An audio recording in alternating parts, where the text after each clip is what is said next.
BBR టీవీకి స్వాగతం. నేను ఈ హనుమంతరావు. ఈరోజు అనకాపల్లిలో రాష్ట్ర కాంగ్రెస్ అధ్యక్షురాలు వైఎస్ షర్మిల సుడిగాలి పర్యటన చేశారు. ఈ సందర్భంగా కాంగ్రెస్ను గెలిపిస్తే ఏపీకు స్పెషల్ స్టేటస్ తీసుకురావడం ఖాయమని, ప్రతి ఒక్కరూ కూడా కాంగ్రెస్ను గెలిపించడానికి ప్రతి ఒక్క కార్యకర్త సైనికులలాగా పనిచేయాలని ఆమె కోరారు. ఈ సందర్భంగా ఆమె ఏమన్నారో విందాం. ఒక్కటంటే ఒక్క సీటు కూడా బీజేపీకి ఇవ్వలేదు, ఒక్క ఎంపీని గెలిపించలేదు, ఒక్క బీజేపీ ఎమ్మెల్యేని కూడా గెలిపించలేదు. అయినా కూడా ఈరోజు మన రాష్ట్రంలో రాజ్యం ఏలుతున్నది బీజేపీ పార్టీ.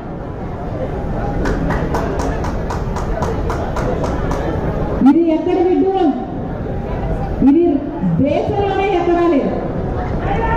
ఎక్కడైనా ఏ రాష్ట్రంలో కూడా బీజేపీ ఒక ఎమ్మెల్యేని ఒక ఎంపీని గెలవకుండానే పూర్తిగా వశం చేసుకుంది, కైవసం చేసుకుంది అంటే అది ఒక్క ఆంధ్ర రాష్ట్రంలో మాత్రమే సాధ్యమైంది. ఎందుకు సాధ్యమైంది?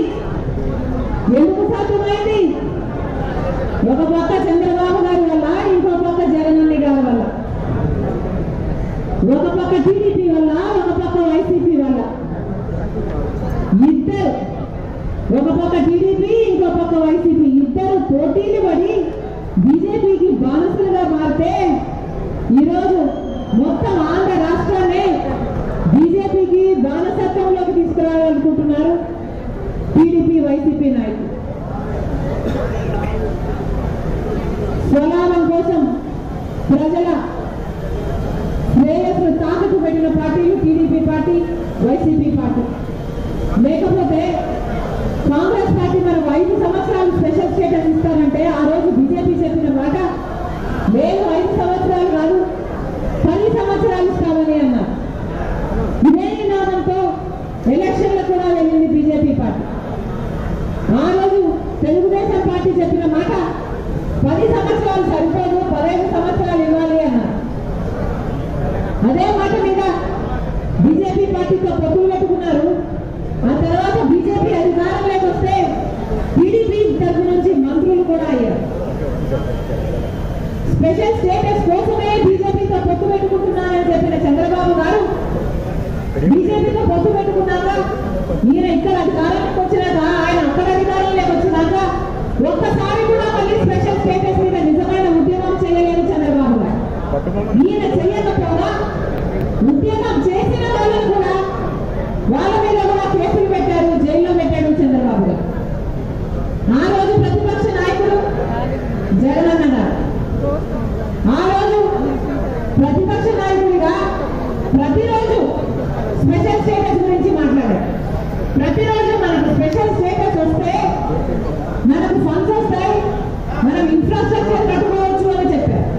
స్పెషల్ స్టేటస్ వస్తే మనకు నిధులు వస్తాయి, మనకు ట్యాక్స్ ఇన్సెంటివ్స్ వస్తాయి, మనకు రాయితీలు వస్తాయి, ట్యాక్స్ డిడక్షన్స్ వస్తాయి, దానివల్ల పెద్ద పెద్ద పరిశ్రమలు వస్తాయి, పెద్ద పెద్ద పరిశ్రమలు వస్తే మన బిడ్డలకు ఉద్యోగాలు వస్తాయని ప్రతిరోజు ఉద్యమం చేశారు జగనన్న గారు. ప్రతిపక్ష నాయకుడిగా స్పెషల్ స్టేటస్ కోసం నిరాహార దీక్షలు కూడా చేశారు జగనన్న గారు.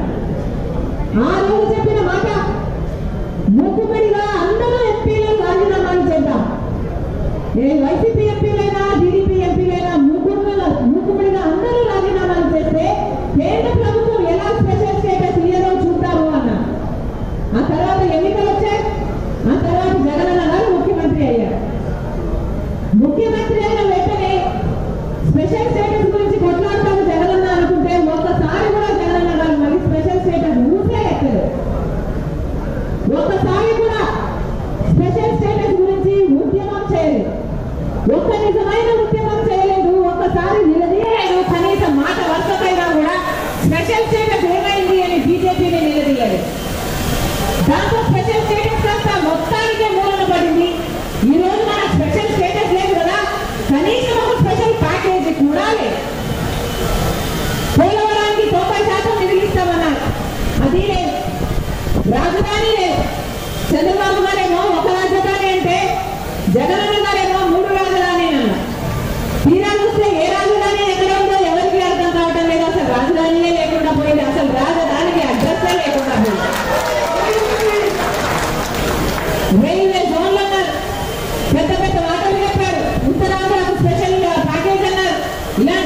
ఎన్ని మాటలు చెప్పారు, కానీ బీజేపీ ఇచ్చిన వాగ్దానాలలో ఒక్కటంటే ఒక్కటి కూడా నిలబెట్టుకోరు.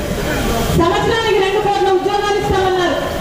అంటే ఇప్పుడు 10 ఏళ్ళైంది బీజేపీ ప్రభుత్వం అధికారంలో ఉండి ఇప్పటికి 20 కోట్ల ఉద్యోగాలు ఇస్తున్నారు.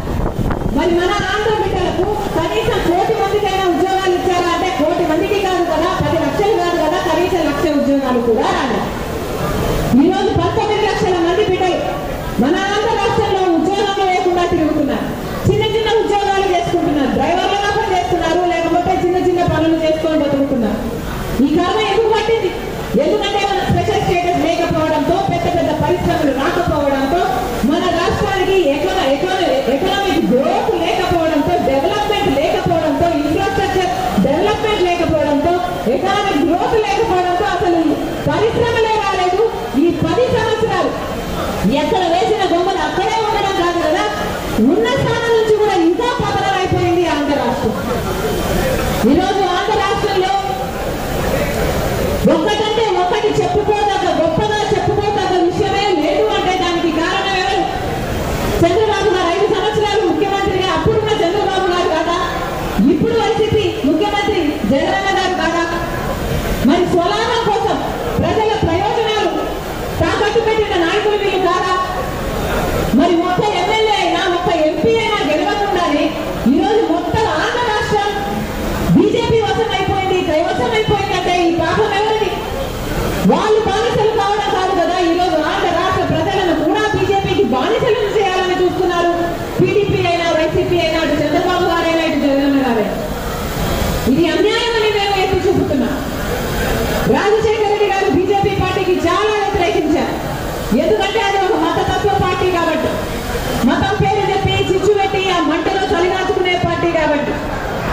కాంగ్రెస్ పార్టీ ఒక్కటే మన రాష్ట్రాన్నైనా, దేశాన్నైనా స్వతంత్రం వచ్చినప్పటి నుంచి కూడా కట్టిన పార్టీ, పునాదుల దగ్గర నుంచి లేచిన పార్టీ కాంగ్రెస్ పార్టీ. రాజశేఖర రెడ్డి గారు ముఖ్యమంత్రిగా ఇక్కడ 5 సంవత్సరాలు ఉంటే, అక్కడ కాంగ్రెస్ పార్టీ కేంద్రంలో 5 సంవత్సరాలు కాంగ్రెస్ పార్టీ అధికారంలో ఉంది. 2 చోట్ల కాంగ్రెస్ పార్టీ అధికారంలో ఉండడం వల్ల రాజశేఖర రెడ్డి గారు ఎంత చేయాలనుకున్నారో తన ప్రజలకు అంతా చేశారు. రుణమాఫీ సాధ్యమైందంటే అది కారణం కేంద్రంలో కాంగ్రెస్ పార్టీ అధికారంలో ఉంది కాబట్టి. ఈ కార్యక్రమంలో కేంద్ర మాజీ మంత్రి జేడి శీలం, మాజీ మంత్రి రఘువీరారెడ్డి, రాష్ట్ర కాంగ్రెస్ ఉపాధ్యక్షులు మీసాల సుబ్బన్న, ఏఐసిసి సభ్యురాలు తాంతియా కుమారి, మాజీ అధ్యక్షులు Gidugu Rudraraju, district president Rottala Sriramamurthy, Congress senior నాయకులు, అభిమానులు మరియు కార్యకర్తలు పెద్ద ఎత్తున పాల్గొన్నారు. కెమెరామెన్ సత్యతో కామేష్. Thank you.